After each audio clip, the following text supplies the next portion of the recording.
And hello and welcome everyone to the comic multiverse where the worlds of nerd meet. Take two, Matt, for this show. It's good though because I named the stream episode 208A. I saw that. There's a whole saga you out there would have missed if you didn't watch the show live Sunday night at 10 p.m. Eastern time, because oh boy, did it take us a year and a day to fucking get back to this. Oh my god, fucking OBS, I tell ya. The trouble of running an online show and running an online stream, if people only knew the little stresses we go through, the things that shorten our lives due to hypertension. The things that like shouldn't fuck up do fuck up. Always. But yeah, so before we were so cut off, you were telling me you spent your week playing the new Squadron game. I know you and our mutual friend Kurt from Capes and Quests were talking about that extensively. I did, yes. It is really good. It's really good. It's good value as well because it's like 40-50 bucks.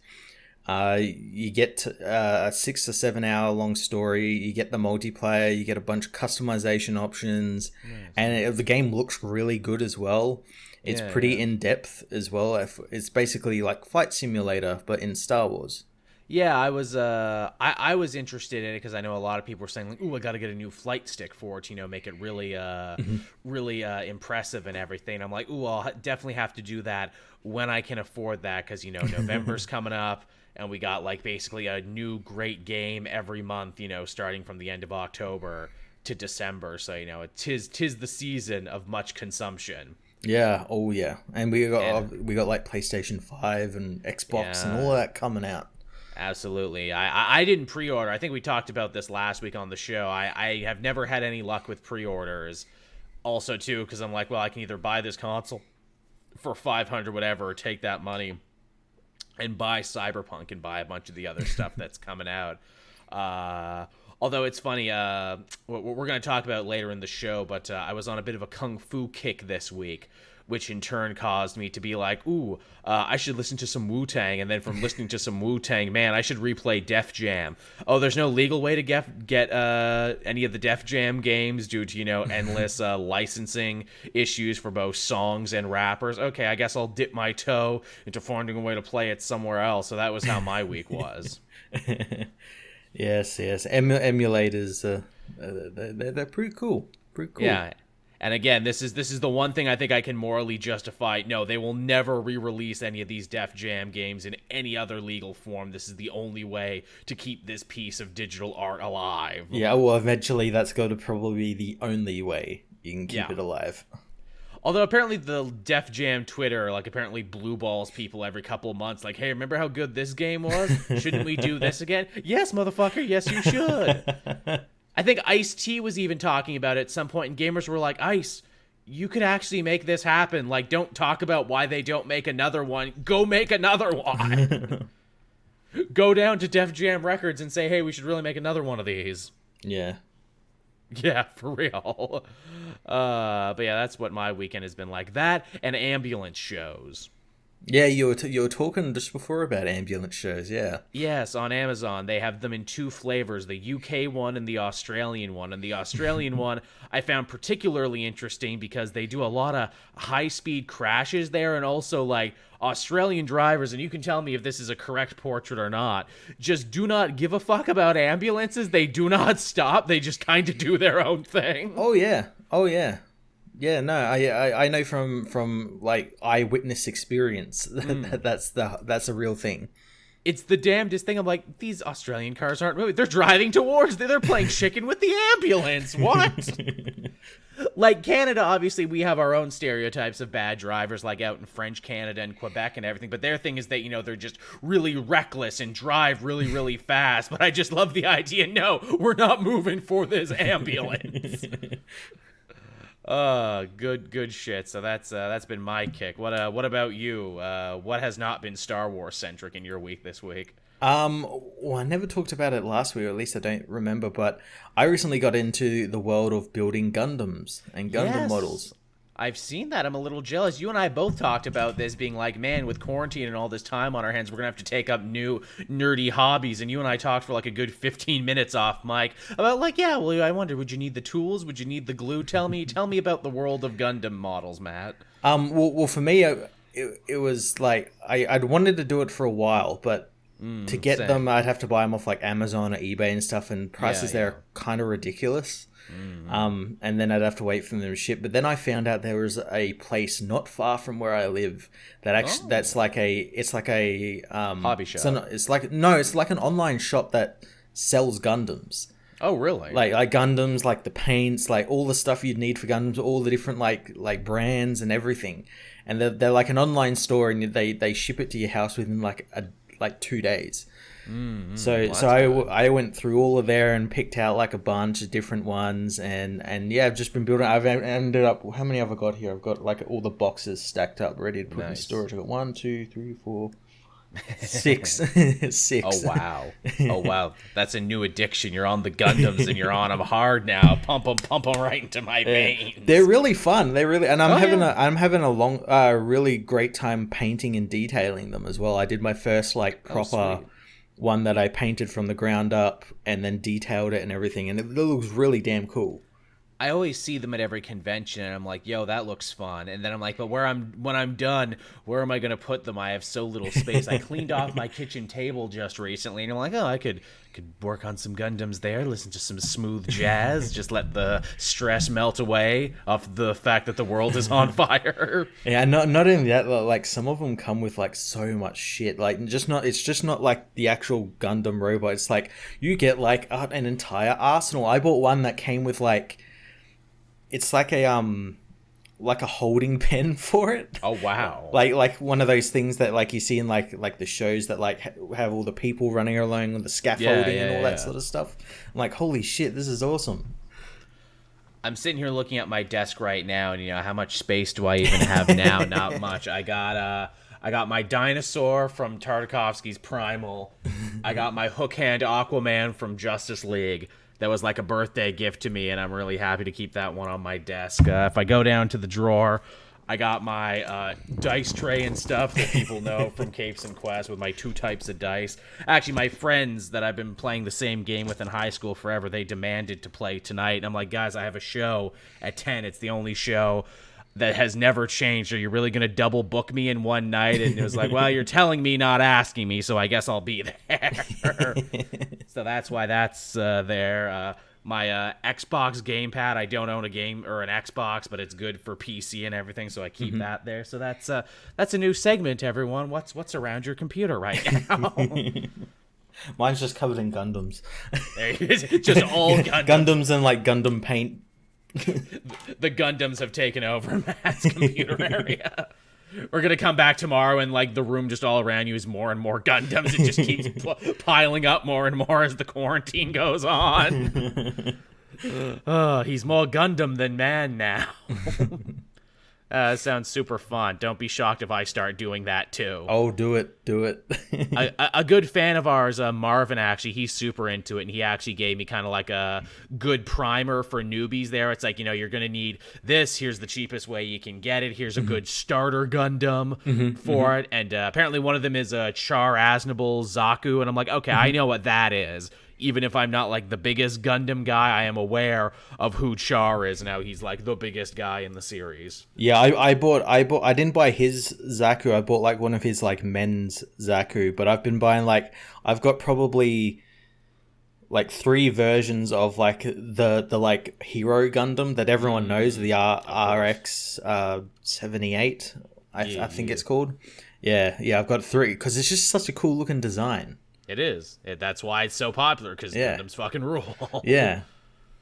All right, everyone. So believe it or not, this is a comic book podcast, not just for Gundams and ambulance shows. But trust me, could talk about that forever. That'll be a good variety show, Gundams and ambulances. Yeah, hey, let's talk about horrible accidents and also what Gundams we made today. I mean, shit, there's a podcast for everyone out there online, so I'd be shocked if that wasn't a thing. That's our new big idea podcast coming soon. We do have some news this week. Not a ton. I feel like the biggest stories happened 2 weeks ago, and now it's starting to like peter off a little bit. But maybe we'll actually get to talk about comics we read this week because there were some big goings-ons. There was. I guess our first piece of news here comes from Marvel, and they're doing something kind of cool for the King in Black event, which is the big Venom Null storyline starting in December. They're going to be giving away temporary tattoos with this comic with all physical copies. That's like equally parts the most Venom thing ever and the most Donny Cates thing ever. It really is. It's also like a throwback to like 90s comics, ironically, when Venom was probably the biggest he ever was, where it's like, yeah, get your holographic trading card and get your stick of gum and get, everything else with this comic. And I mean, yeah, I want a Venom temporary tattoo. Of course I do. I read everything digitally, so I probably won't get it. But hey, Donnie, if you're out there, please send some to the comic multiverse. We'll make a big deal of it. We'll put the temporary tattoos on while we do the show. I'll put one on my forehead. Oh, he's damaged. So damaged. Tevia in the chat asking, how does a temporary tattoo work? It's like you put it in water and stuff, and you like slap it on your arm. Rub it on you your never arm. had those as a kid growing up, temporary tattoos? Yeah, I think they kind of phased out. Like they were probably big when we were kids in like the 90s. Yes. That's when they were fucking huge. Everything came with temporary tattoos. They were huge in like gumball machines. Like you'd have something with like little gum in it. You'd have something with like little toys and shit in it. Sometimes they'd put them together. And yeah, that was like the biggest thing. You do it for a quarter.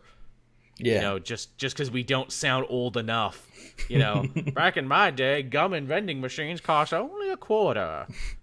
And because I live in such a shitty small northern town, most of those places are still there. I'm sure same gum and tattoos. Oh, yeah. Oh, absolutely. I mentioned this 100 years ago on the show, but I went bowling one night in my local small town just for something to do. And I swear to God, that place was a fucking time capsule that had not changed in 20 years. I love those type of places.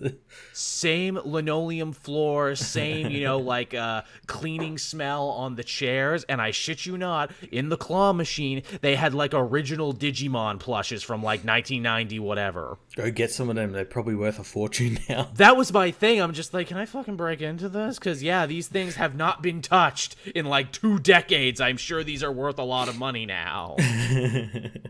They're probably still there right now, and the bowling alley is still closed because of coronavirus. They're just waiting there to be stolen. The place had no food. The guy in the office ordered food. Which is what got me. The fact that you're not even eating here says a lot. Yeah, temporary tattoos for King in Black. That's freaking dope. I'm down for that. Yeah, if I find out like my local comic store when they put this up for sale, are putting them out with the temporary tattoos, I might actually buy the issue physically. Oh yeah, I'm definitely putting a call into my shop to be like, hey man, can I get the tattoos? I want some of them tattoos. That's like an actual like thing that you can do. Now, such a fun idea and something very fitting to King in Black and Venom. I'm shocked they didn't try and do something similar for like death metal, but I guess death metal had like its own curated playlist. So there you go. Yeah, it's got its own soundtrack basically. I do love it when comics try and do something different because, again, it was all the rage back in the 90s and no one does it anymore. I like it when they try and do something a little different. Yeah, I'm still, like, shocked by, like and I know I've been around for a while, but, like, comic trailers. That's just so strange to me. It's so weird because they never existed before, and yet they make sense because they're like, well, yeah, you want people to read it. You want to grab people's attention, and trailers do it. But it's like comics are so niche. It's like, who is even going to see this? And if they do see it, and they're like, oh, that's cool. What's that, a new movie? Oh, it's a comic? Yeah, I guarantee you there'll probably be a fair few people that will be like, oh, new movie. Looks cool. Oh, I have to read it. Yeah, with my eyes. I don't want to read with my eyes. Can't I just have someone summarize it for me? Well, let me tell you about YouTube, and let me tell you about a couple channels who would really like you to come and watch. Just putting it that way. But, yeah, that's some cool shit. That's a fun idea. I always like it when comic creators and comic companies do something interesting. If we had a comic multiverse comic, Matt, what would be our thing? Crack. Jawbreakers. Jawbreakers that just break your jaw. There's not even candy inside. Yeah, they're just full of sawdust. They're just iron balls. They look like an earth. That's there the thing. You go. Oh, I like that a lot. Ooh, what were those things? They were really popular. They were like stress balls or whatever. It can be the comic multiverse stress balls. I'm sure we could probably get them made up. Just get like some. I'm sure someone does makes like Earth looking ones and be like, that's the comic multiverse. I You're like squeezing that. Earth 3. Yeah, I can have our faces on and everything. Man, you got a great new what is it, portrait there from Fiverr. We got to go to Fiverr to have them upgrade like the poster thing and everything. And yeah, it's got to be something that we can slap on the stress balls and the t-shirts and everything else. Yeah. That's what we got to do. But yeah, so there's your King in Black update, everyone. Now, after that, we got some rather interesting Spider-Man news, and I'm sure it's the thing that everyone is chomping at the bit to hear us talk about. And in truth, I don't fucking understand this, so I don't know if I can, shine any more light on this than anyone else. But apparently, Jamie Foxx is coming back in Spider-Man 3 as Electro. What? Yeah, I don't understand how. Well, like I can understand how, because I think it's going to be a JJ situation where he's coming back as the character, but it's not the one from those movies. It's like he's going to be Electro, but he's not going to be a blue fucking weirdo who's mad that Spider-Man didn't want to say hi to him once or something. Which, that's interesting. Is he just a really good sport, Jamie Foxx, and just really, really wants to be involved in Spider-Man? And they're like, yeah, sure, come back. Or is this like a contractual thing that didn't get fulfilled and now they have to fulfill it somehow? I don't understand this. It feels a little like this is Sony, like this seems like it was like a Sony thing. It's like, well, you can make our movies, Marvel Studios, but you got to bring these people back. Because I have a feeling like he might not be the only one. There might be like others from other films. Yeah, because there was like talk there of that Sinister Six movie they were making forever. So like, is he involved in that, or did they still have to fulfill that somehow, some way? Or again, is this just a big long Marvel joke is what it is, where it's like, hey, here's Jamie Foxx as like a new version of Electro, and oh look, we put him in the yellow and green suit, and oh look, Tom Holland punched him out in the first 5 minutes. Yeah, oh look, we actually made him like an actual character. Yeah, or something like that. Or again, is this part of some sort of bigger Spider-Verse, multiverse of madness thing? Is this like some sort of like quick walk-on to show you that, yes, we are doing multiverse stuff now in Marvel? Possibly. It could also just be like that thing like the multiverse, where it's like a reference like oh, those Amazing Spider-Man films were a timeline or an alternate reality, and like Max Dillon exists in the Marvel Cinematic Universe, and he's Jamie Foxx as well, but he's different. Seems like such a weird port of call to be like, oh yeah, we're gonna make reference to that. Of all things, the Amazing Spider-Man movie is probably the shortest tenured Spider-Man ever. But then again, I mean, weirder things have happened, so I don't fucking know. Yeah, why don't they bring back Paul Giamatti's Rhino? Remember his Rhino? Yellow guy, Russian, tracksuit and giant robot. Love that guy. Look, if he doesn't do it, just cast me. I'm his son. I'm son of Rhino. I'll bring my own tracksuits.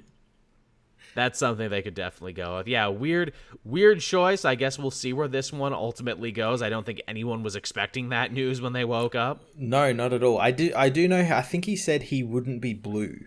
So that's good. So he'd just be like Jamie Foxx who shoots lightning from his hands. Unless Jamie Foxx just really, really fucking likes comic book movies and really wants to be in Spider-Man, and maybe he just asked nicely, and they're like, yeah, okay. Like, it might just be a prison scene, because, like, obviously Scorpion and Vulture are already in jail. What is it? Quentin Beck is dead, but Mysterio still might exist, so maybe this is, like, another post-credit thing to try and set up Sinister Six. Yeah, again, it could be like what Sony did with Mobius, how they forced, at gunpoint, Michael Keaton to be in the trailer. That's right. I forgot he's in the trailer for a second. Holy shit. Morbius isn't a real movie. That's not happening. That's a fever dream. We all had a collective fever dream. It's a side effect of the COVID. Being kept inside for so long.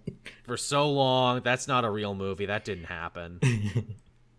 I cannot believe that that's a thing, and also that like no one is talking about Morbius right now for obvious reasons. Yeah, well, no one gives a fuck about Mobius. I don't know. No. I don't know anyone. Fucking Jared Leto's off being a fucking crazy cultist at the moment. That's right. He became a cult leader during all. He didn't of even this. know fucking COVID was a thing. He like went and like started a fucking commune somewhere or something. Yeah, there's a guy to build your film franchise around, everybody. Yeah.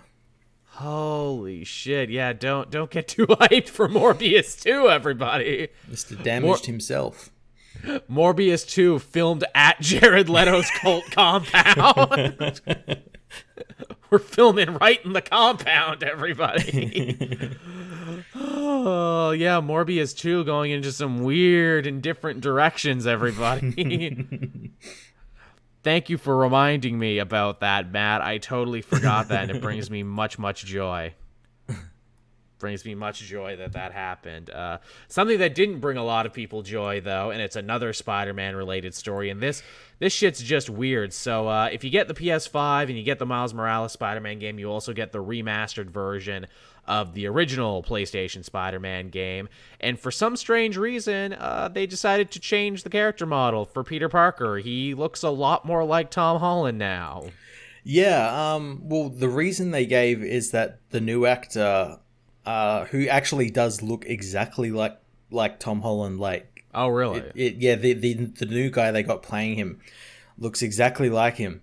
Oh, they changed the voice, too. No. They're just the face model. Yuri Lowenthal is still voicing. The reason is apparently this guy's face, with the new technology they used to remaster it, it matches up better with Yuri's, because Yuri does facial capture as well. Yeah. And it matched up better with this new guy's face. Interesting. Because the new tech obviously is more, resolution, and I don't know, something technical behind it. But blast processing. There's too much blast processing in the PS5 is what we're saying. Yeah, so weird thing.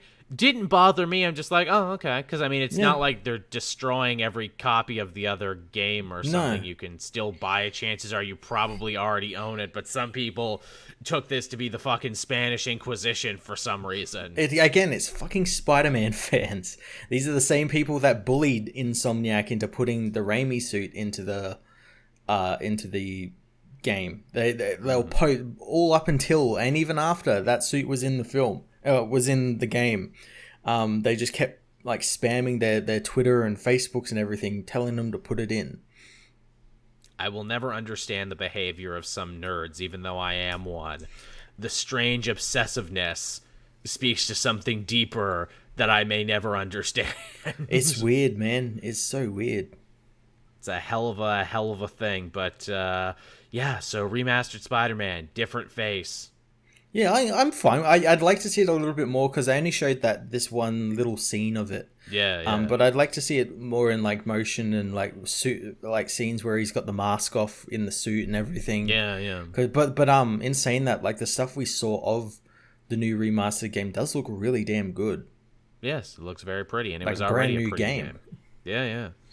Most def, and it was already a pretty game. And hey, I never played the DLC, so that would actually be pretty cool for me to go and get a chance to play it and get it all part of one package. Yeah, I only played the first one, the one with Black Cat. I only played that one. I didn't play the other two, but yeah.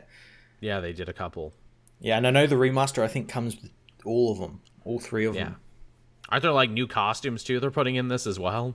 I think so. I know Miles is going to have the same sort of thing with new costumes and whatnot. Which will be interesting because, of course, Miles doesn't have the same publication history, so he doesn't have near as many suits to call upon. They're designing suits for him. They designed one called the track suit. A comic artist, I can't remember who it was, but he designed the suit for it. I hope they have his D&D character from Champions. Oh, that suit was really cool. With the cape and everything. Yeah, I'm like, the hood and everything, yeah. I'm like, this is almost too good to be an alternate. Like, this should be another character. This should be when he decides to when they do like the Dark Knight version of Miles. This is his costume. It's really fucking good. I guess he had like a symbiote suit there for a bit. Mm-hmm. What is it? Because of I forget what Venom-centric story it was, but he got one. Oh, no, it was the last one they did. Yeah, I'm sure he'll have that. I'm sure he'll have the Into the Spider-Verse costume. Because it's great. I'm sure there'll be like, his classic one. They'll probably a bunch of like alternate colors and stuff, like a white one or something. Yeah, I do hope that D&D one is in there, though I don't know if they will because there's quite a lot of parts to it. It really is. It's very fancy. It's like straight up Batman. That they could kind of cheap out on it. It's like, here's the costume minus the cape. Oh, all right. Yeah, I'm trying to think what other costumes could they potentially have for him. I don't know. Yeah, he hasn't had as many. Which again, his like legit like everyday costume is pretty fucking solid. It's pretty perfect. Itself. Yeah, I can see why they wouldn't want to change it. Like it's maybe you could get an advanced version of that, like how the Spider-Man in the game did with the big white spider on it and everything. I like that. Give him like an armored variant that's just the regular suit but shinier. Yeah. That suit actually did it, or that game actually did a really good job making me like suits that I never liked before because they actually looked better in 3 dimensions. Yeah, I liked the one suit that they had was it was the one he used in I think it was All New, All Different, where it had like that green sort of like tint, lighting behind the spider. I liked that one in that game. Heck, I liked all the Scarlet Spider ones that I never had before. They look great. But yeah, so that's basically all the news this week, everyone. There was not much to go on at all. No, I can't think of really any other big bit of news that came out. Quiet week. No big trailers, no big comic stuff dropping, no big initiatives, just pretty chill. Yeah, it feels like the calm before the storm, though. Yeah, again, like we keep saying, come January, when DC inevitably reboots again, even though they keep not calling it a reboot, but come on, we all know what it is. Yeah, it's a reboot. Yeah, you can call it whatever you want, but we know. Oh, shit, yeah, the Kamala Khan casting. Yes, thank you, Jaden.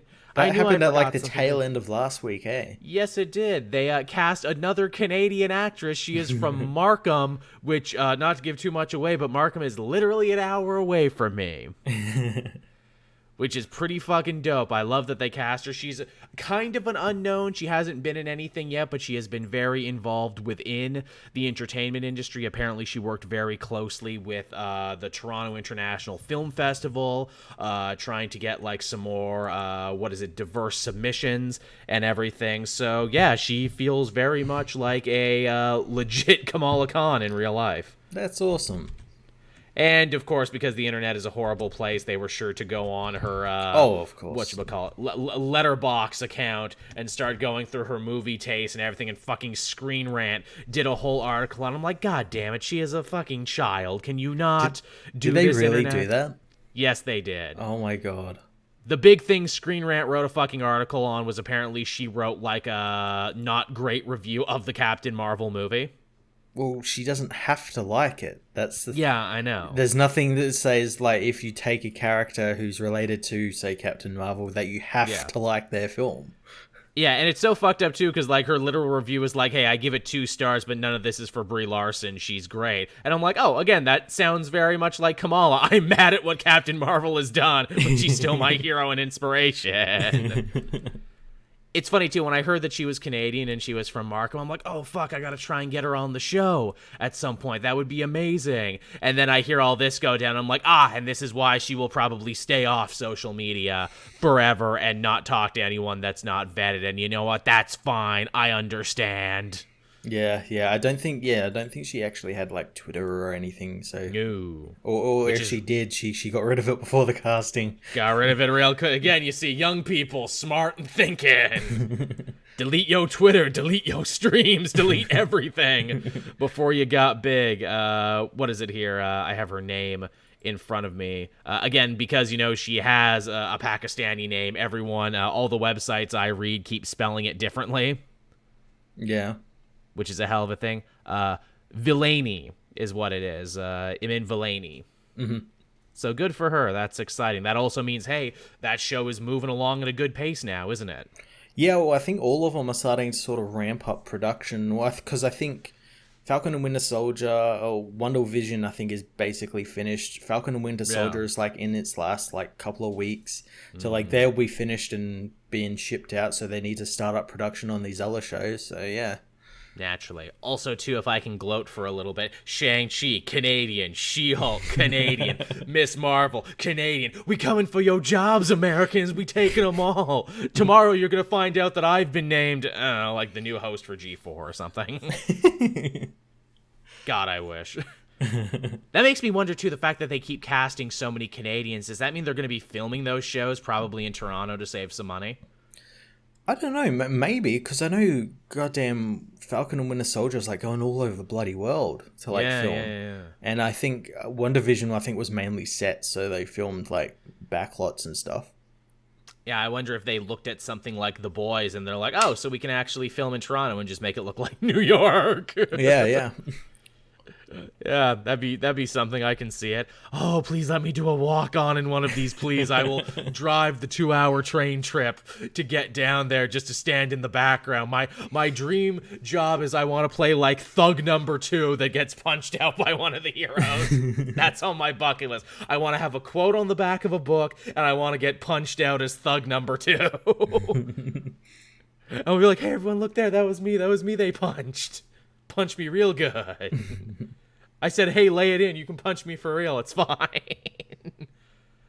That was my payment. Just getting punched real good. As the chat is bringing up, too, that means they basically cast everyone from these new shows minus Moon Knight. Yeah, well, I think his casting's got to be coming up pretty soon because they did She-Hulk's, then they did Miss Marvel. I imagine his show's probably the least furthest along, so he'll be probably next.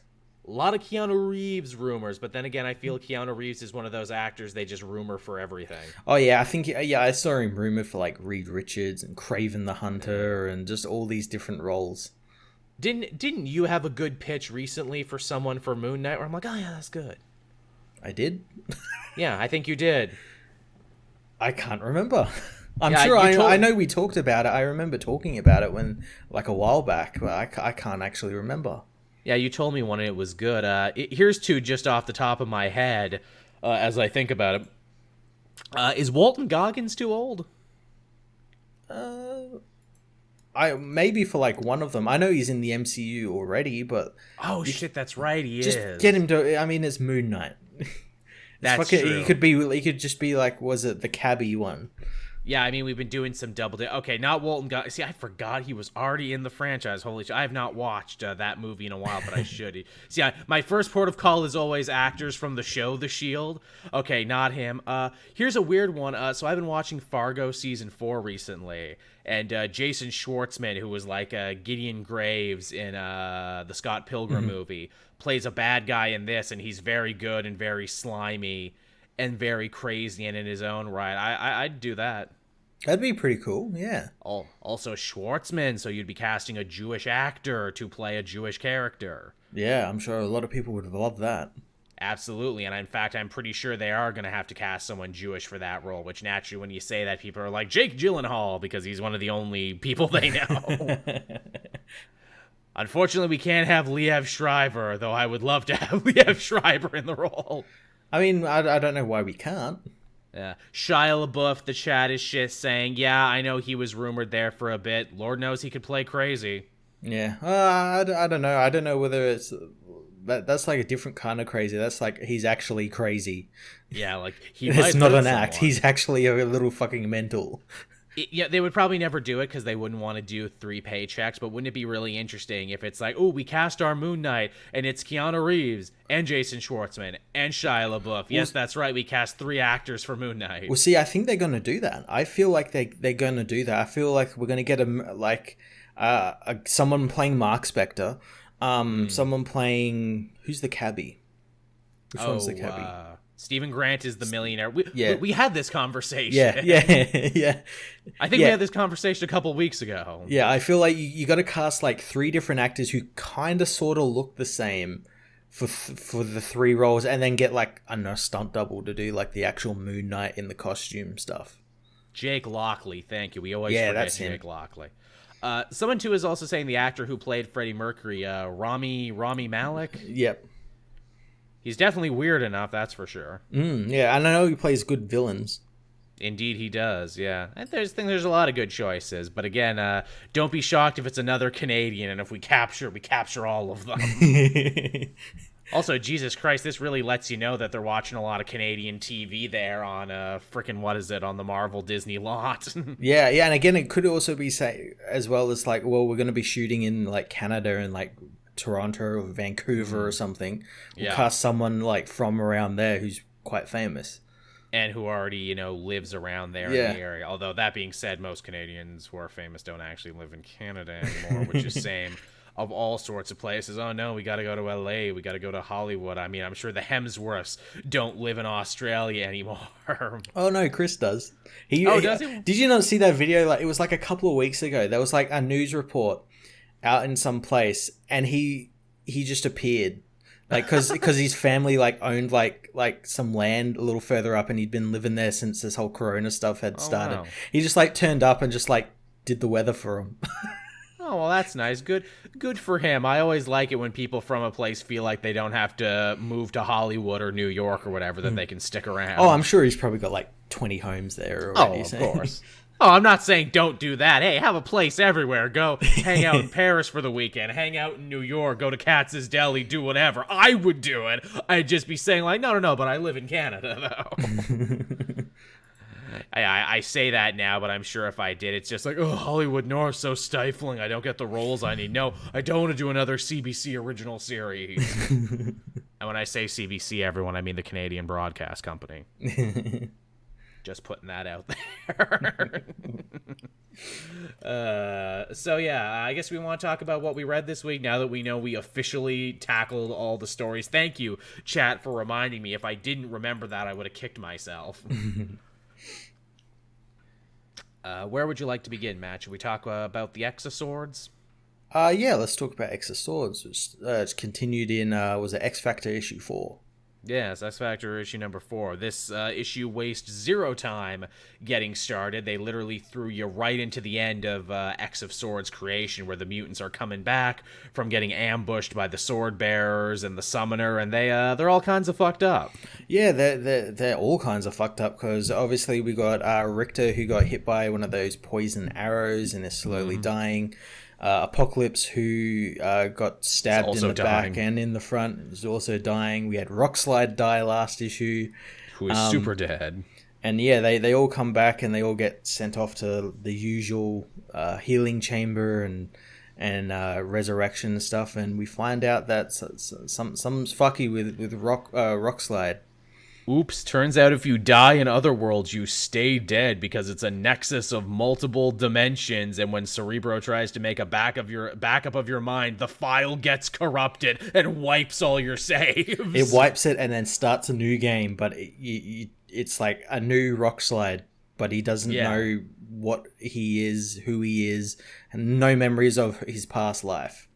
Maybe it's a combination of rock slides from across dimensions. Maybe it's something completely new and random. They call it rolling the cosmic dice. Basically, you don't know what's gonna happen. You're definitely dead and definitely gone, and maybe transformed into something different, which is such a fucking huge, big brain Hickman idea. It is. It's so good. It's such a big brain Hickman idea, and yet he didn't write this issue, so you can tell his hand is like throughout all of this, which is really great. Yeah, you're right. It wasn't written by him. It was written by Williams there, but it definitely feels like it was, they keep the same voice throughout the story, which is definitely good moving forward. Yeah, it's great. I did think that the issue was a little bloated. It was like almost 40 pages long without the supplemental all explaining stuff. The new status quo. Yeah, they could have done that in probably half the time. They could have. But I did like all the stuff with like the Quiet Council, where like Emma Frost is kind of like the voice of reason, where she's like, well, if this means permanent death, then fuck this. We're not doing this tournament. Fuck that. Yeah, we should close the portal and just move on with it. And they're like, yeah, we kind of can't do that right now. We're kind of dedicated to it. So fuck, we got to get magic swords and go to a fight where we know that if we die, we'll actually stay dead. Yeah, I do like that raises the stakes, because in that first issue, I was questioning, it was like, well, doesn't matter if like any of these mutants just fucking die. They'll just be resurrected again. Yeah. What a great way to cut through that and go, no, it's actually worse than death. But I wonder, like, again, this is like me putting my tinfoil hat on. Like, could they could get around it by doing like what we've been seeing in like X-Force and stuff, where they like can make a copy. I know it's against their laws, but they could make a clone of, say, Wolverine and send the original, quote unquote, to die, and then do they just still have Wolverine? Oh, that's some real dark fuckery is what that is. We created suicide soldiers to go die on our behalf. Again, that's totally something Beast in X-Force would do. He'd be like, I don't give a fuck, we'll do that. Yeah. I've been cloning all of you this whole time. Yeah. That's fucking nuts. That's fucking cool. Yeah, or this could be somehow a lead into like the Chimeras and how they're made. Yeah, I think they're definitely leading to that too at some point. By the end of that story, they're going to explain that. Wouldn't it be crazy where it's like, yeah, Cyclops dies, quote unquote, and gets remade, and that like lady with the visor, yeah, that's just Cyclops remade. Yeah, the one from that Atom story that's coming up. Yeah, wouldn't it be nuts if that's what it was, that the children of the Atom are just their original counterparts completely remade into new young people? Yeah, something went wrong along the way, or like they could only just like, oh, we can only make we have to turn Cyclops into a woman because that's how like the machine works or something, or that'd be really cool. That would be an interesting way to get into it. I like this too. We kept saying, hey, when is Moira going to come back in this story? She comes back for a second when like Cerebro is fucking up. She's there and it's just like, wait, what? What's happening? Why hasn't anyone told me what's happening? He's like, what the hell has Charles done? What fuckery has he brought on us? Charles, did you forget to pay the bills again? Why is the Cerebro out? I was trying to play WoW. Polaris, who, obviously is one of the characters of the X Factor book, so it's fun to see her really take center stage in this story because she's the one who has to basically give the riddle of the swords to everyone. Mm-hmm. And, all the swords they need to find. Some we know about, some we don't, but it's not just that you got to get the special sword, you got to get the mutant to wield the special sword into battle. Yeah, specific mutant has to wield the specific sword, and then they got to all go into this, like, the circle that was made from Rockslide's body. Yeah, which I think is cool that Polaris made it, and she's like, yeah, I made it half with magic know-how, half with, like, scientific knowledge of the magnetic poles and everything, because they can't just walk through Apocalypse's gate anymore. This is the only way they can get in to have their Mortal Kombat tournament. Yeah, and the first sword bearer to arrive is obviously Magic. Which makes a lot of sense. Yeah. It's like, well, duh, obviously it's me. I've been, like, the premier sword mutant forever.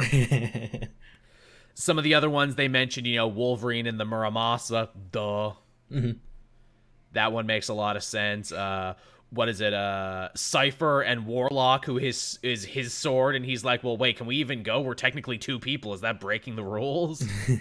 I guess, like, maybe Young Cable as well, since he used his sword in that first issue. Yeah, Young Cable is one of them. Apocalypse is another one, and they're like, well, yeah, obviously he's the one they're mad at. Yeah, I did like Xavier and Magneto going to meet Apocalypse this issue. They kind of did the whole like, we're better than you because we're alive sort of thing with them. They really gave him the business. In fact, the way I read is they're like, we would kill you. We'd put you in the tree with Sabretooth, but we actually need you to fulfill one of these prophecies. So like, get your shit together or else. As someone I think said in my comments for the video on my review of it, I think they said that maybe this is probably going to end with Apocalypse either dying or being sent into that tree with Sabretooth.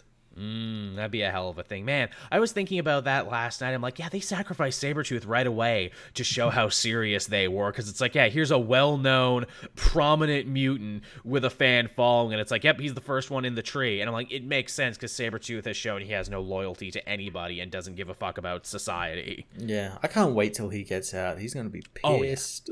Oh, that's going to be either an X-Force story or a Wolverine story from Benjamin Percy, the escape of Sabretooth. And he's like, yeah, I had all this time to plot a revenge, you dick. I actually read a really interesting interview with, not Jerry Duggan, but, Cullen Bunn, who was writing X-Men ever so briefly during the time when Sabretooth became a good guy. Mm-hmm. he apparently had a whole arc mapped out that he never got to do because this Hickman stuff happened. But he said, he wanted to tell a story about Sabretooth becoming a villain again, but he wanted it to be an allegory for Alzheimer's because Wolverine and Sabretooth lived for so long and their memories are always failing them because they're always getting hit in their head and, their brains are always regrowing. And he wanted that to be the reason why Sabretooth became a villain again. And that is so sad and so tragic. And wow, I'm actually a little bummed you didn't get to tell that story. Yeah, that actually sounds really cool. Maybe Hickman might bring him back in and we get to see that story. Make that a mini on its own. I think that would be a story. And you could do that for Wolverine and you could do it for Sabretooth, where it's like, we keep losing our memories. We keep losing ourselves every couple decades. Yeah. Because of just massive nonstop brain damage. But yeah, so X Factor, really cool. They definitely upped the ante. I think this story is, hit the ground running, and I wonder if the next one is going to be a lot more action heavy now that it's like, okay, here's our sword person. That's what I was hoping. Like these first 2 issues were quite heady in explaining all the rules and everything. So yeah, hopefully from now on, because it's goddamn 22 chapters, which has me worried. That's there's going to be more chapters of setting stuff out, and then the last 10 are all action, or can we sort of dole it out and spread it out? We get 3 this week. Yeah, that's the thing. They're coming pretty quickly. Indeed they are. In fact, I haven't even figured out how I'm going to do it on my channel yet, if I'm going to do all 3 at once, or if I'm going to try and split them up. I don't think there's going to be a lot of DC competition, honestly. I don't think this week I think this week there's Dead Planet and I think the end of Joker War. That's it. Right, yeah, issue 100 of that. Actually, here, let me look at the exact titles for this week. I know one's Wolverine. Yes, Wolverine is one this week. Here, X of Swords reading order. God, I gotta get Marauders done before that comes out. Okay, so it was X Factor. Yeah, this week it's gonna be Wolverine 6, X-Force 13, and Marauders 13. Okay, so yes, I really need to get Marauders 12 done before next week. Because goddamn, this shit is coming up fast. Yeah, you get 3 in 1 week. And I think the next week as well is another 3. Yes, it's going to be 3 every week, I think, until the end of the month. Is what I think it is. So after that, it's going to be Hellions, New Mutants, and Cable. Yeah. And then we start the process all over again. Also, we actually get some special issues in there, too. We get X of Swords Stasis as part 13, and X of Swords Destruction for number 24. Yeah. Hot damn. That's a lot. That's a lot of X-Men. And it's good. It's good, though. I want to read every issue. I do, it's easy to complain, oh, these are too many titles, oh, it's too much. Yeah, but it's all really good quality stuff, though. It is. It's so damn good. I know we talked about this last week, too, but people saying there where it's is this to Hickman's X-Men run what Infinity was to his Avengers run? Is this only the middle chapter of actually a much bigger story? Oh, yeah, this is the prologue. Past his prologue. The first year is just a prologue. You don't even know. All right, what else did you have, Matt? Because we could just talk about X-Men forever and ever. I had, what was it, 3 Jokers, issue 2. Oh, yes, that's right. I also had this one. Yeah, this kind of I had a lot of people in that first issue saying that a certain someone was going to be turned into a Joker, and this issue kind of said, no, we thought about it, but no. Literally Golden Age Joker, the one behind all of this, looks basically directly to the reader and says, that's fucking stupid and obvious and on the nose, and I'm anything but those things. But no, so the mystery between the 3 Jokers continues. Batman learns that Jason murdered the comedian. Was it comedian or the clown? It's so fucking hard. I'm pretty sure it was the clown. Comedian straight. Pretty sure it was the clown. Okay. I'll take your word for it. Yeah, that ends up murdering him, and he's not upset or anything. He acted really strange.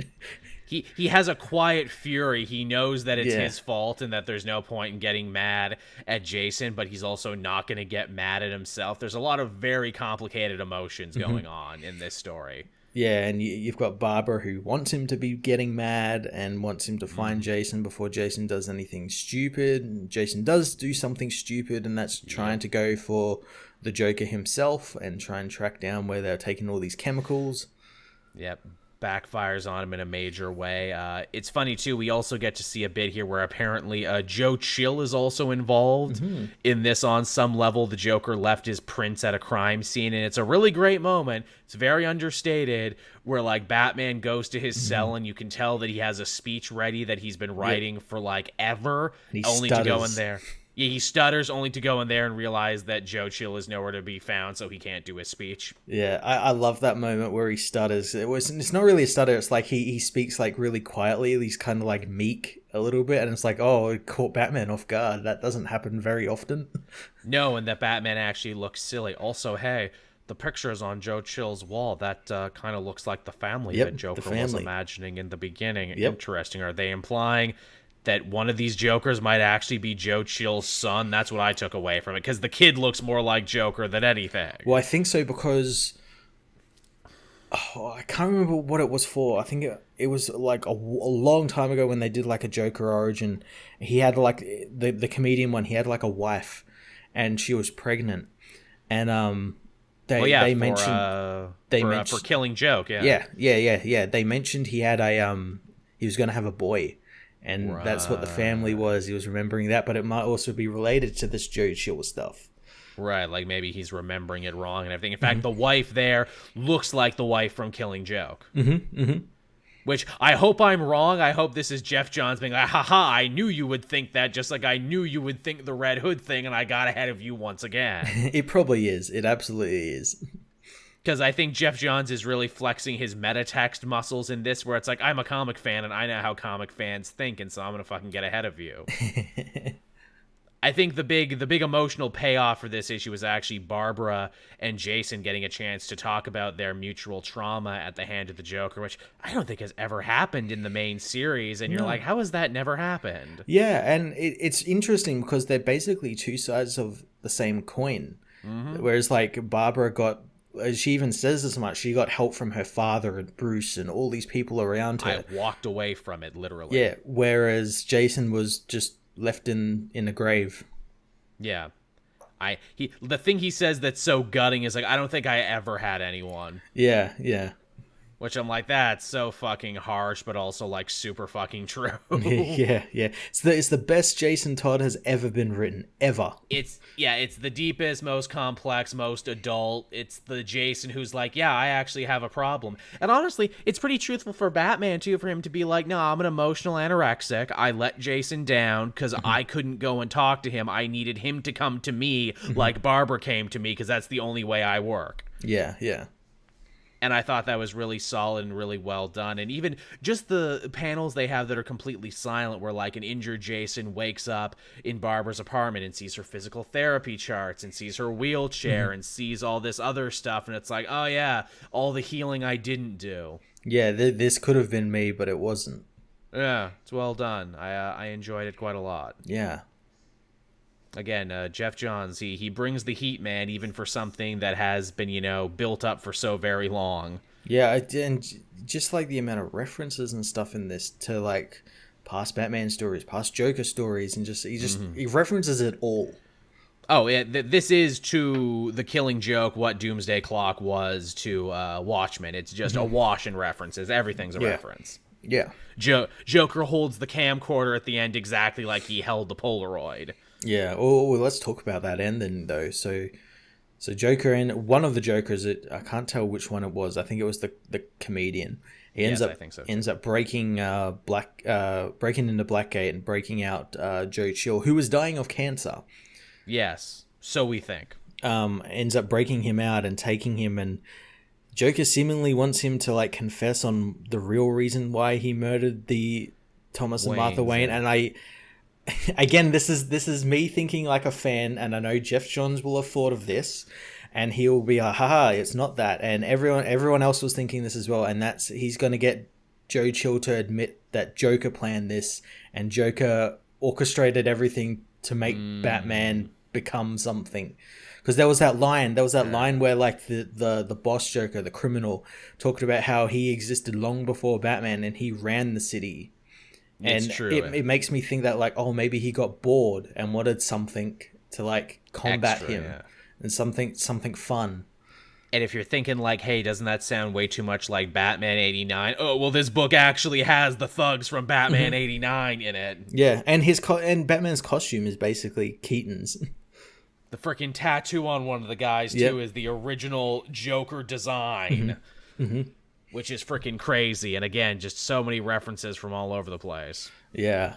So I'm looking forward to that third issue. Comes out this month sometime. End of this month, I think. It does.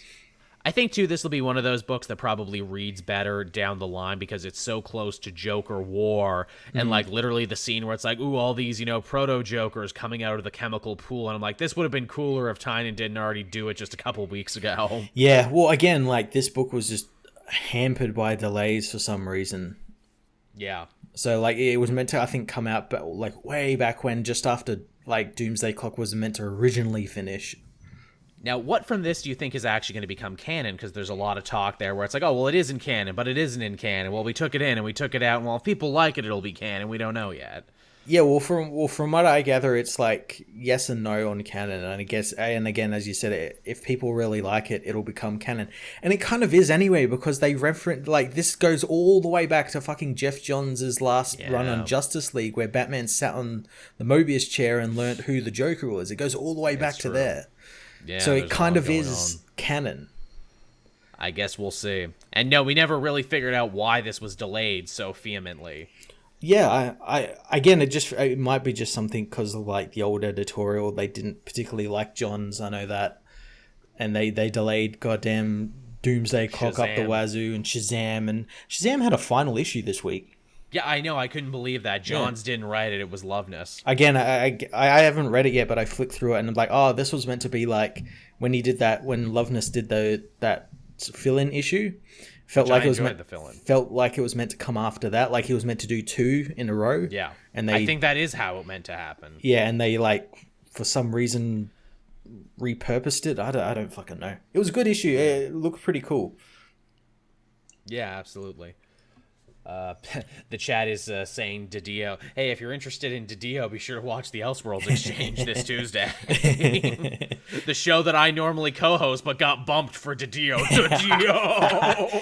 How does that feel?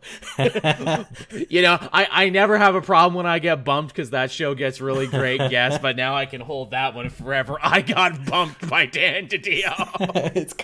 It's what you get. Absolutely. I imagine I come in and he's sitting in my chair. He's got his feet up. He's farting in my chair and everything, eating my pudding. Oh, sorry. Was this yours? He becomes the new co-host. Yeah, the new Joel. He's not doing anything, so. No, true. And here we have new Joel, Dan Didio. Now let me tell you about how much I hate Nightwing. But yeah, 3 Jokers, actually pretty good. And again, I think it will only read better as time goes on. Absolutely.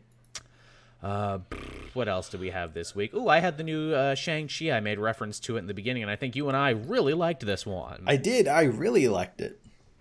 Shocking how great this one was. I almost didn't read it, but I always like to give everyone attached to a movie the try. But yeah, man, Gene Luen Yang, who was like a superstar at DC with Smashes the Klan and Super Hyphen Man and everything else, he fucking kills this one. Oh yeah. This was really great, especially with people like me who kind of know who Shang-Chi is, but aren't too familiar with his whole backstory and all of that. Most people. And this issue really covers everything. Gets you up to speed really quickly. It's really easy to pick up. They start with a fairly sized retcon about about Shang-Chi's father and their organization and, kind of how they were born in ancient China, but it makes a lot of sense. And also, too, I feel there's a thing there that some people are probably going to miss where it's like, but wait, they say this guy is Shang-Chi's father. I thought Fu Manchu was his father. They're the same guy. Yeah, they can't, use Fu Manchu because that's an old archetype that's quite racist at the moment. Yes, it is. In fact, I was waiting for that moment in the book where it's like, yes, and the 5 deadly weapons were saved by Ching Chao, and it's like, but he had another name once, Fu Manchu. Oh yeah, no, we can't say that anymore. No, that was his name forever and always was, everybody. Also, Fing Fang Foom is here too, because that's fun. It's always fun seeing him. Man, I love that Shang-Chi's day job in San Francisco. He's working in a Chinese bakery selling egg tarts and pineapple bread. I had pineapple bread for the first time just a couple years ago, and holy shit, it changed my life. Yeah, when are we going to get a Grandma Wang solo series? Man, she's great. They make you fall in love with her right away, don't they? I know. I did have people saying in my chat that are like Chinese or Chinese descent. They say that, oh wow, they really captured like the old grandma vibe really well, and it makes sense because Jin Yang is Chinese and he writes wonderful characters. His first book was called American Born Chinese, and Superman Smashes the Klan was following an American Chinese family as they moved cities.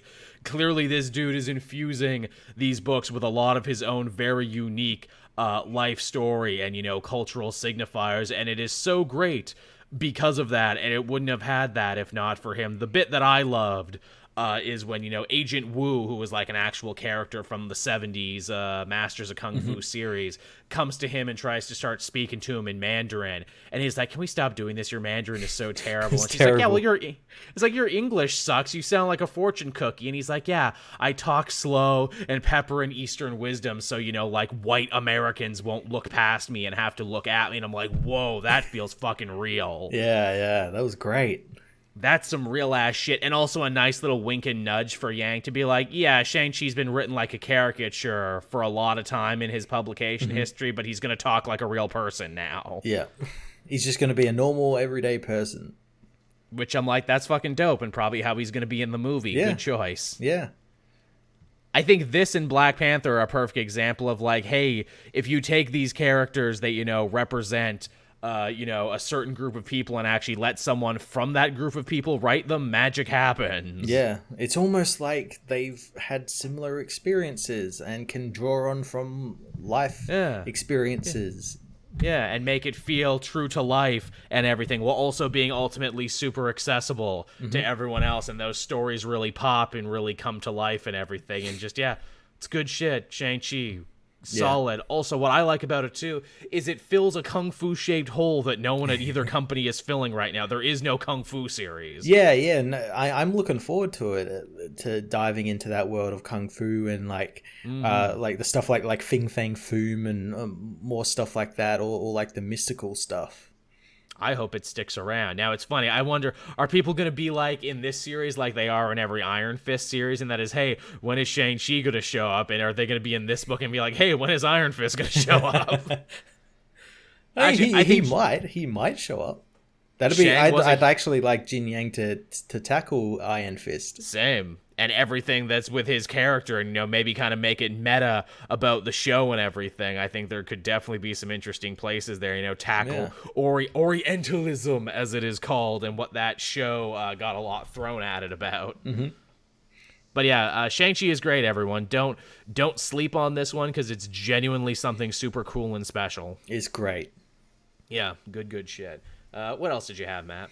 Well, we had Dark Knight's Multiverse's End, issue 1. Yeah, I kept wanting to call it Metaverse's End, and I had to change the title like several times. In fact, I think my title card still says Metaverse's End. Yes, it does. Because I just got used to calling it that, and I'm like, oh, well, Jeff Johns says it's a metaverse now. Now it's a multiverse. It's an omniverse. It's an omniverse. It's lots of things. This was a fun story, completely unnecessary for death metal, but if you care about certain characters, you're going to enjoy this. Again, this is one of the ones that you could tell was happening because of like in Death Metal 3 where Diana's like, oh, you John, you're going to go off with your lantern into this book, and you're going to go off in this book, and we're going to go off into Trinity Crisis. Yep. And yeah, it's I wouldn't say it's required reading, but I'd give it a read if you want to know like what like Jon Stewart and Justice Incarnate are up to, and it's actually quite cool what they do with the Crime Syndicate, mainly Owlman. Yeah, Owlman kind of gets to be the breakout star of this. It's funny, yeah, you said in Death Metal 3, everyone kind of got their job, like Nightwing, you rescue the Legion of Doom. We're going to the Dark Multiverse. Green Lanterns, you do this. The fact that it's Green Lanterns literally has no bearing on this story whatsoever, though we do get to see Baz and Jessica for a second, which was nice. Yes, they still exist. And we do get the Rainbow Batman. Yes, the Bat Color Core. Yeah, all evil Batman with the lantern rings, which is really cool. We also see the return of the baby Batman Yes. from the Garth Ennis comedy story. I knew talking about him would pay off. Yeah, boy did it ever. He was a fun villain for a minute. Yeah, I really liked him, but yeah, it's mainly all about Owlman, since they're on Earth 3, battling the crime syndicate, since all the evil Earths have been left, since they fuel Perpetua, since they all have towers on it, which the people of Earth Zero have been taken to and used as human the batteries. Nazis, the vampires, the Justice Lords. Yep. All Which I had someone in my comment section say, "Hey, the Justice Lords aren't all evil all the time." I'm like, "You're splitting hairs, man." Yeah. They're pretty evil. They're pretty evil. Yeah, they're Injustice Superman with less steps. Yeah. But yeah, John's been captured. But I like that we jump into the story. John's already been captured by Owlman and is being tortured because Owlman wants to know kind of like what the hell's going on. And he hints at like he might help them because he realizes that when Perpetua wins, they kind of all lose because their world will stop being needed. Yeah. So they'll probably end up getting killed. It's funny too. Half of this is the adventure of like Justice League Incarnate, who are such a cool concept, and I'm shocked they never got a solo series. I don't know why like Grant Morrison brought him in, made him, and like set him up perfectly for like a solo series in his Multiversity series, and then nothing happened with them. They appear every now and then. Like every now and then you might see like Calvin Ellis's Superman or Captain Carrot and stuff, but for the most part they've just been like left alone for some reason. Captain Carrot, who gets more love in crossovers and events than he ever did in his own solo series. And here he's just fantastic as well. He's a lot of fun. Him and Guy Gardner form a really unlikely friendship. Yep, while punching Nazis. Gotta love that. Guy Gardner, give me another Nazi to punch. Guy Gardner says, punch them Nazis, everyone. But yeah, it's funny. It's half that, and it's also half Jon Stewart literally explaining everything that's happened in death metal up to this point to Owlman. So it's also kind of like a refresher course book too. A refresher course that kind of like smooth things out a little bit, because I know there was some details that people weren't really either sure on or aware of, and this kind of like smooths it all out. This is James Tynion who is writing this, but I'm sure he was given like all of Scott Snyder's notes, and it's like, okay, time to put this in order in one place, because like all the information you get is stuff you got from reading Justice League, but it's like, okay, let's put it all in one place for people. Yeah, which is why I like to get John saying like, I can't really remember it all, because like a thing of Crisis is that like you kind of start forgetting, and it's like trying to remember a dream.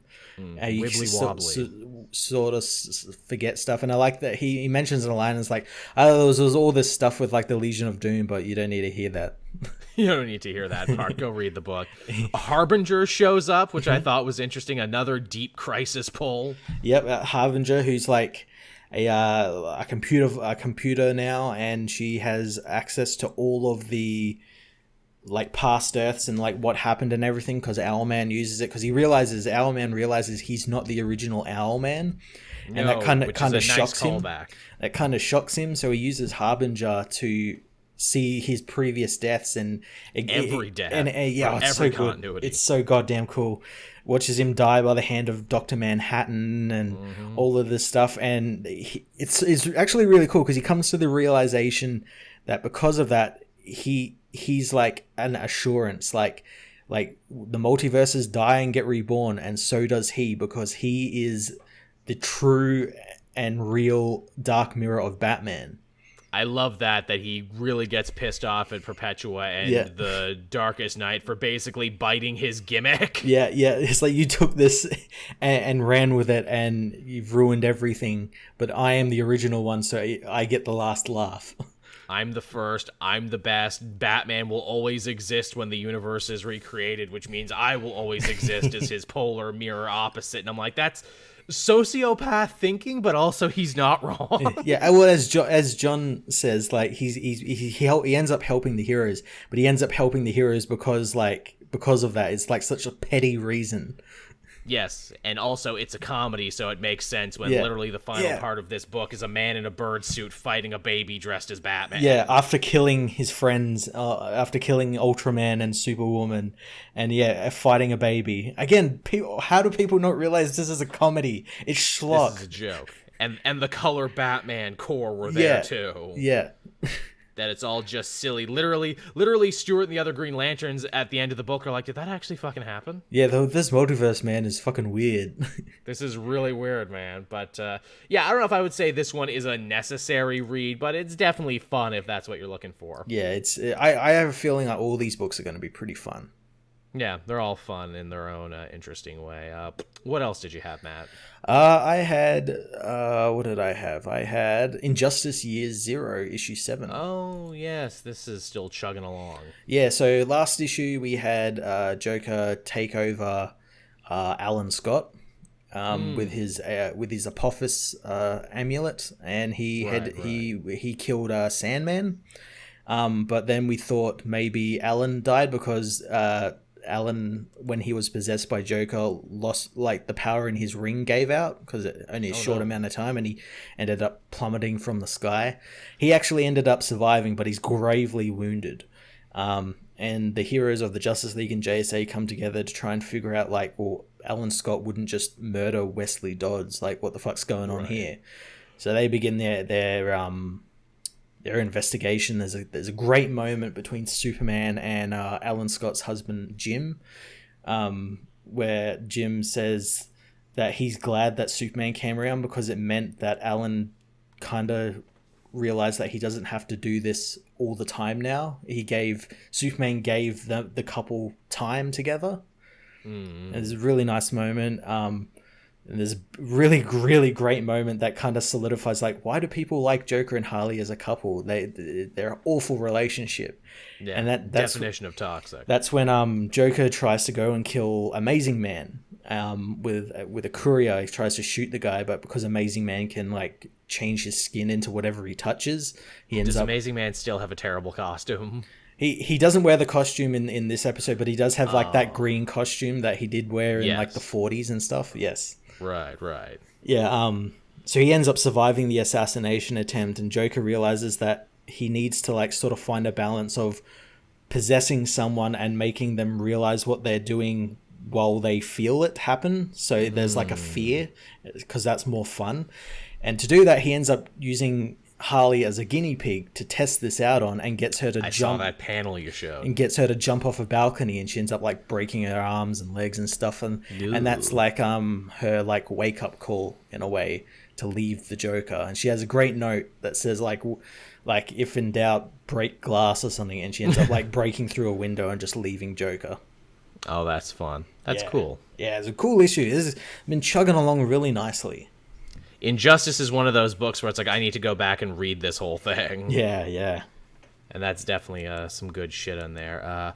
We had another big DC-centric Bat book this week, and that was The Joker Warzone #1, which I did not know what to expect going into this one, because I'm like, it's a big anthology to a book that's already almost done, so what is even the point? To my shock and surprise, though, a lot of the stories in these was actually pretty good. Yeah, pretty good, and like kind of like required reading in a way. Yes, for a couple things. So we get a little short one with Joker and Bane, where Joker basically shows up to shit on City of Bane and that whole run and how stupid Bane's plan was. That page where he just like reams Bane for killing Alfred and for doing it like essentially off panel and like I thought that was pretty good. It makes me think that like, oh, is Joker gonna like bring back Alfred? Like he kind of did as the zombie, crazy. But like actually brings it back. I was like, no, that was stupid. I'll bring him back because he needs to exist. Like Batman would never put Alfred in the Lazarus pit, but like if Joker did it as a joke, yeah, that would be really funny. But yeah, it's I like it too because I'm like, thank you for putting Bane back to where he was, to be like a loser who only did one good thing. Now he's back to the Secret Six version I like. Yep. I like that a lot, and it's like, hey, you want more of this story? Be sure to check in 2021. Yeah. Also, too, I like he mentions, when I killed the fake Batman. Yeah, Thomas Wayne from the Flashpoint vision. That was really important, then it stopped being important. Yeah. Apparently, he's still there. He's not still there. It's, Whatever. Reverse Flash did it. Reverse Flash was behind everything. Yeah. That was pretty good. The big story in this one is, of course, the Batwing Luke Fox centric story. And I didn't even know this, but apparently in that Catwoman 25 tie-in, she ended up getting Bruce Wayne's fortune back, but gave it to the Fox family instead. Oh, really? Okay, it kind of makes sense. Kind of makes sense. Yeah, they say that here in the book where she's like, yeah, and they gave it all to the Fox family. I'm like, oh, well, I guess Batman didn't trust himself anymore with the money if it could be stolen so easily. Yeah, give it to Lucius and Luke. Yep. Yeah, the only problem is that Lucius is still kind of crazy from Joker poison. I did like it. Yeah, like at the start, like, I think it was the first page where he's like kind of having memories of Punchline putting all the syringes in him, and he's kind of going a bit loopy. He's wearing like a hoodie and everything. Yes. John Ridley steals my heart right away in this series by actually clearly showing that he read the Palmiotti Batwing stories because he knows exactly what Lucius's family looks like and how many people there are. He doesn't just make it up and forget people exist, and he actually shows their home life pretty interestingly. And the Fox family has basically a real moral conundrum where they're like, well, what do we do with the money? Do we just give it back? Well, he gave it to us for safekeeping, so we got to do something with it. Surely we can make the city better in an interesting way. And the subtext being, yo, rich, spoiled white Batman never made Gotham any better on his own. Maybe we can do better coming from a different walk of life. Is the subtext of the situation, only for Jokers to show up, them having to fight them, but oh hey, guess what? Cops show up to see Lucius in a hoodie swinging a gun around, and it's like, here's the, racial politics comment here, that these cops are just as dangerous to Lucius as the Joker gang members. Yep.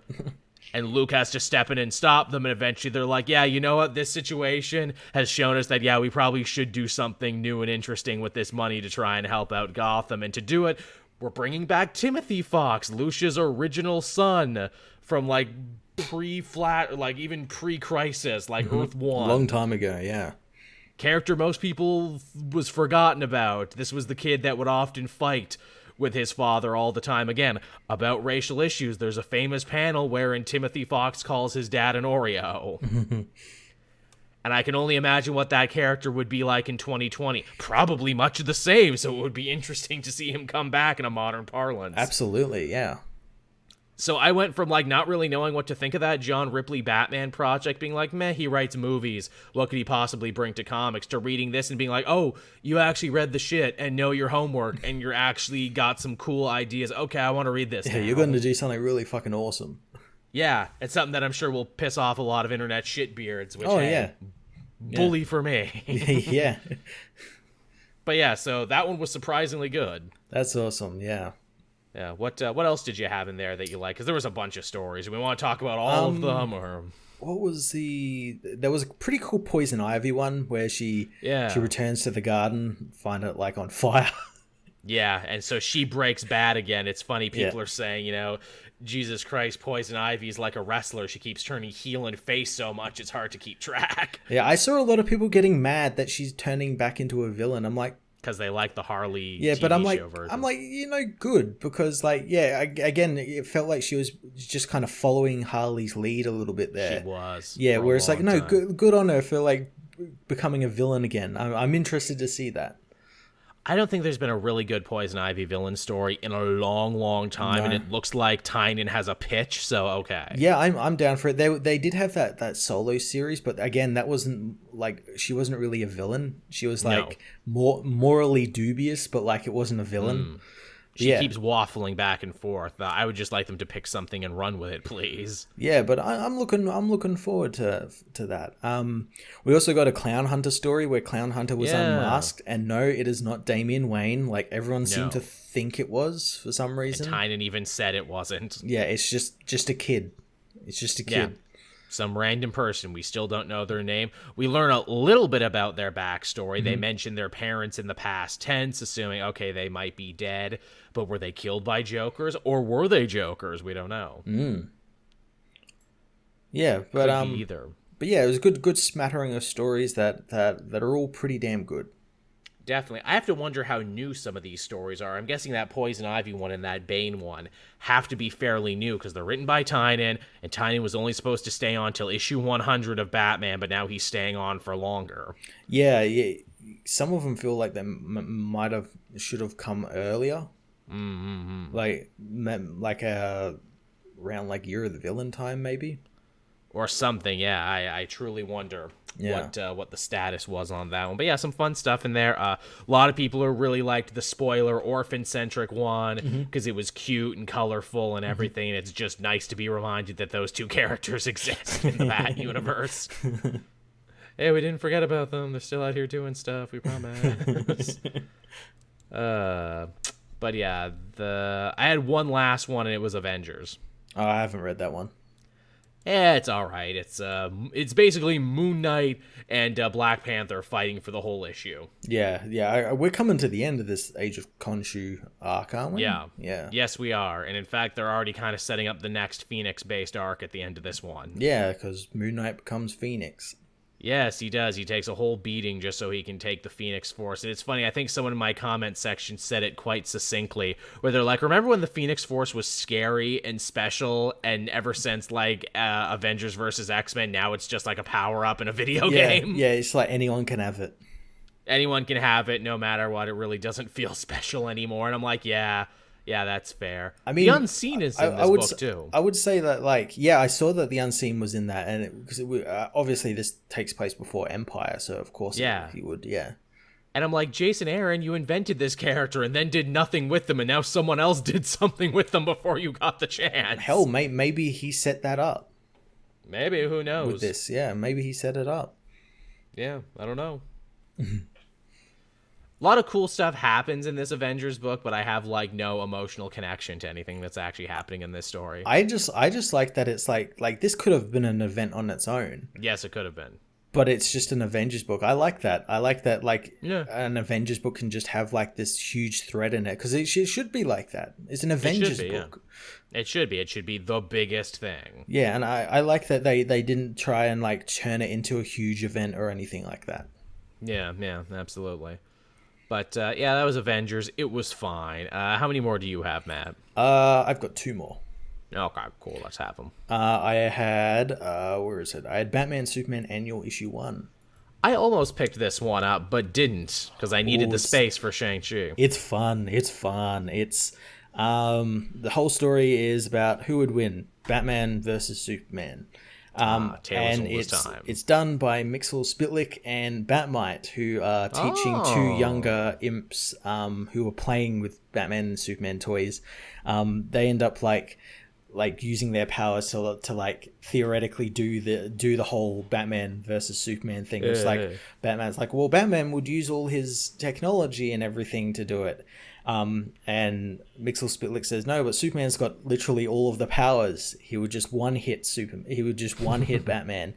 And it's great because it's set out like there's this big multiversal event, and no one knows what's happening, and then they find out that Superman is the cause, and his literal presence is breaking the universe. And it ends up like killing all of the Bat family, and that's like the spark that sets off the fight.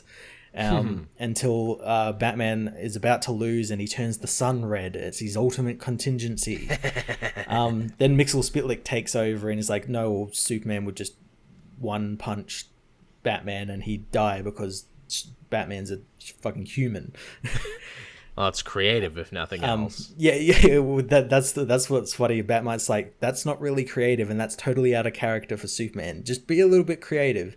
So they end up coming up with like... they end up fighting through like the Batcave and the Fortress of Solitude, and all while this is happening, the heroes are realizing that, hey, something's wrong. Like, what the fuck's going on? Like, why are we fighting? They keep forgetting why they're fighting, and then they suddenly get a new reason why they're fighting. Until eventually they finally work out that they're being manipulated by the imps, and they end up like fighting them as action figures. So a big treatise on the same argument fans have over and over and will have to the end of time. Yeah. Do they reference that this is the first time we've seen Mr. Mxyzptlk since like fucking Mr. Oz and everything, when he swore bloody revenge on Superman for not saving him, and then we never got the resolution to that story? No. Oh, that's a bummer. It's just an annual. It's meant to be like kind of out of continuity because annuals often are. But yeah, the ending is the hero saying they won't ever fight each other because like why would they? Until the editors as make Batman us. says, like the imps went through insane reasons to get them to fight, like insane convoluted reasons to get them to fight, and like we wouldn't, and they had to control them to in order to do that, and if they were left to their own devices, they wouldn't fight. They would just find another way. Take that, other writers. Yeah, and Batman, of course, is like, oh, we gotta crack a fifth dimensional travel. We need to deal with these imps, and Superman's like, ah, no, leave them alone. They'll never like come to our Earth and like destroy it or anything because they need us. They're fans of us and our world. If we don't exist, they don't exist. I like that. Yeah, and they end up beating the two imps at their own game by pitting them against each other, and they both say each other's names in reverse. And just like real nerds, pit them against each other and they'll tear each other apart. That was a really fun issue. I really enjoyed that issue.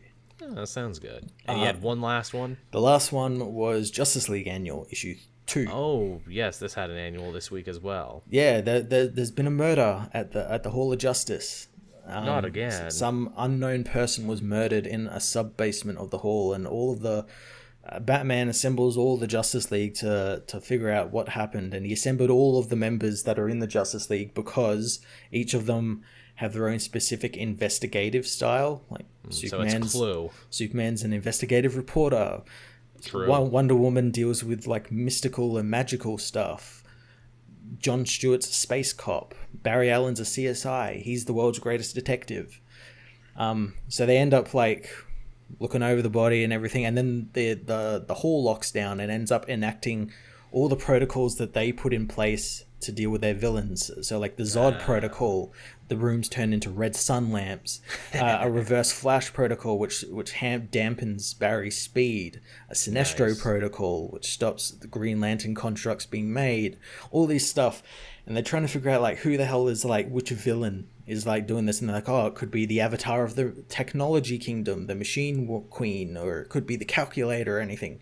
Actually, no. The Calculator. Because this is written by Robert Venditti, it connects up with what he wrote in Justice League, and it ends up being the head of the Eradicator. Oh, shit. Who, because Batman in his infinite wisdom decided to hook up to their computers to use as processing power to sort through like all possible variances on who would attack them, basically. Man, between that friggin' Brother Eye and the Brainiac virus and Superman is just fucking up all the technology recently. He is. It's a classic thing of Batman. He always does that. And no one stops. Hubris. No one tries to stop him, or when they do, he ends up getting into big fights and it ends up like Tower of Babel and stuff like that. Yeah. The height of hubris. Hey, Batman, do you want me to help you plug that in? I developed a machine using Brainiac's corpse to do that for me or something. Wait, what? I'm gonna fucking kill you all. It's just like one man desperately trying to like program his VCR and just lighting everything on fire.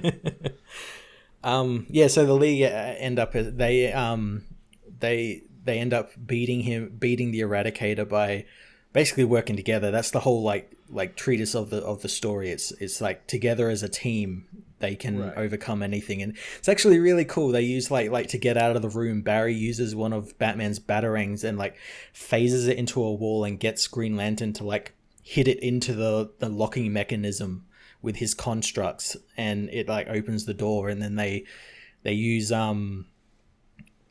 Superman's strength to like hold up the base while Barry cuts a hole in the ground with his speed and stuff to let everyone out and all that sort of stuff, like all this really cool stuff. And again, it's like Robin Venditti, so like everyone gets a chance, everyone gets like their moment. There's no like shine and like no like standout star or anything. It's everyone.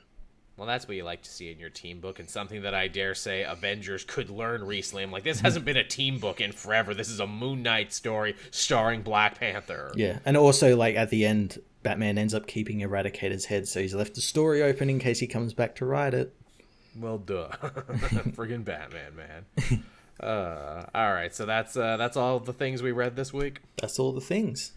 All right, then. So I guess this is where we'll start winding down the show. Everyone, thank you so much for watching and listening and spending your Sunday night with us, especially because we had to take 2 takes of this one. We appreciate everyone who stuck around.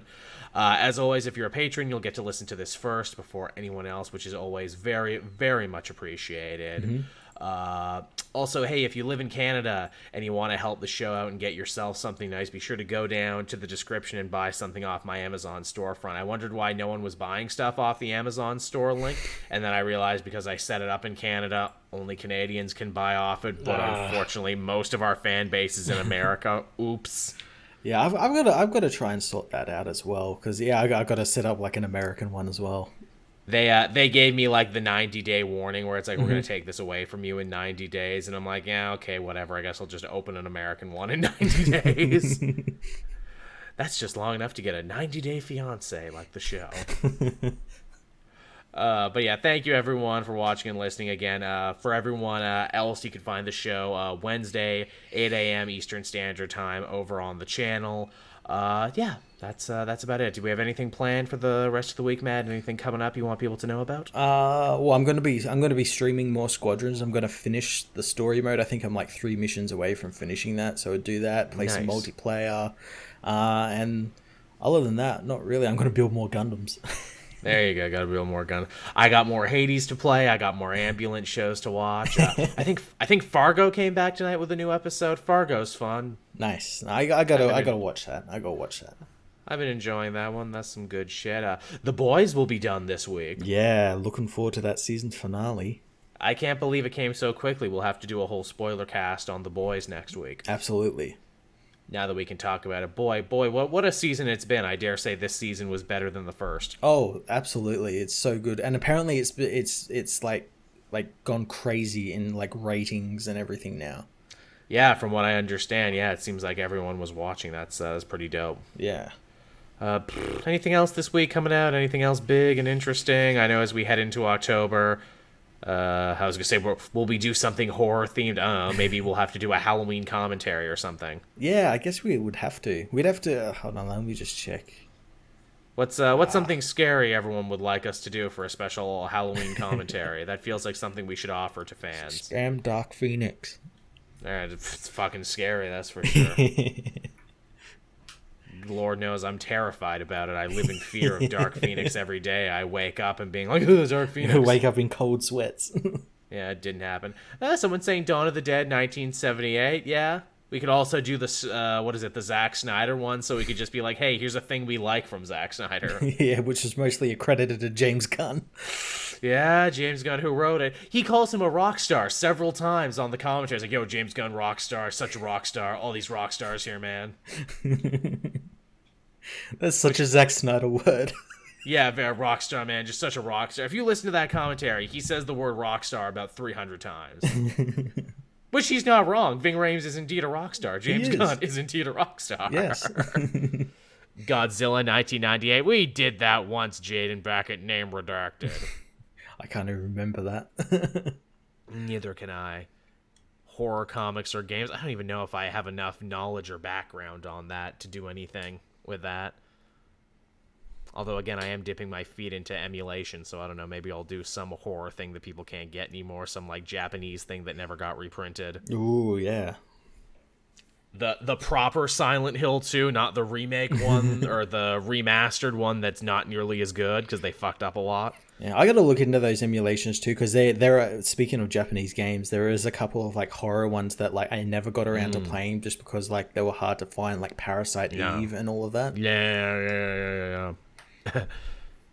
Everyone keeps saying the animated Dead Space movie. Is Dead Space even a thing anymore that people are interested in? I know, like, Justin Gray of Justin Gray and Palmiotti actually wrote that Dead Space animated movie they did. Yeah, they're not doing anything with it. It's been like a dead brand since, for like going on 5 years now, I think. Ooh, Zeke says, what is it, the Silent Hill movie? Oh, yeah, maybe. God. That's the sequel. That's a good... We'll watch the sequel instead. The sequel's awful. I have not seen the sequel. I have seen the first one, like, twice. I saw it, like, once on an airplane, and then, like, once on TV. First one's not a good Silent Hill movie, but it's a good horror movie. It's weird. Yeah. It's really weird.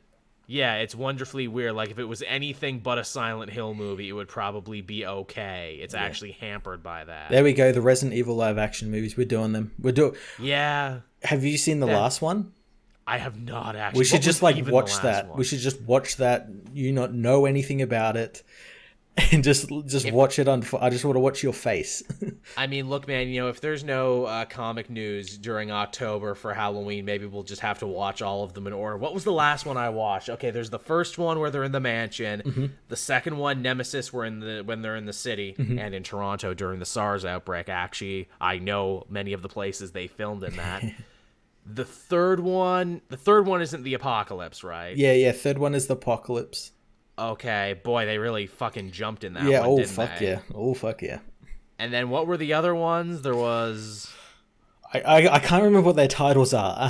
The fourth one was like There's there like was a like simulation. Yeah, there was like lots of the main actress. They were like clones. Right. There was a lot of Alice's. And I think the fourth one is where they introduced like Chris and all that, and it was just awful because he's played by the guy from Prison Break. Yes, and like him and Wesker and them know each other already, and you're like, what the fuck? Has this series been running concurrently to the games? What are you talking about? There's an awful fight. Fifth one, I think that's where they introduce Leon and everyone, and it's just again awful because they're just side characters. And I want to say the sixth one is the last one. I don't actually know how many there are. I actually own them all on Blu-ray, and I don't know how many there are. Well, that sounds wonderfully bad. Maybe this will. But I know the last one is fucking awful. Is fucking awful.